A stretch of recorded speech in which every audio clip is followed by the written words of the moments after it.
یک چیزی که سلامت ما رو خیلی تحت تاثیر قرار میده التهابه و التهاب‌های سیستمیک. ما زمانی که دستمون میسوزه یا جایی پاره میشه میتونیم التهابش رو ببینیم. میدونیم که کی التهاب شروع میشه و کی التهاب رفع میشه. اون التهاب و دردمندیش واسه ما واضحه، ما میتونیم ببینیمش.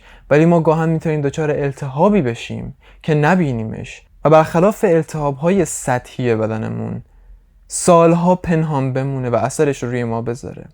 و التهاب سیستمیک حالا چه اثری روی ما میذاره؟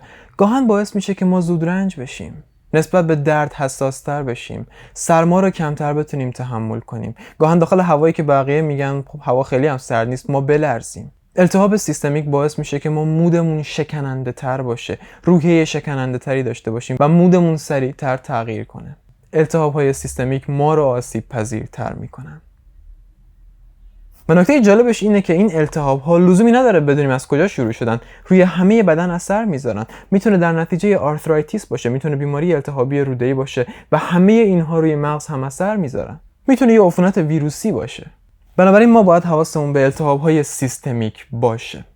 و خب چند تا راه راحت وجود داره واسه اینکه ما بتونیم به راحتی التهابمون رو کمتر کنیم. یک، مصرف بیشتر پروتئین، مصرف کمتر کربوهیدرات و قند، مصرف کمتر غذاهای سرخ کردنی، مصرف بیشتر امگا 3، بودن در معرض نور خورشید، مصرف بیشتر کلسترول، ورزش و دوش آب سرد.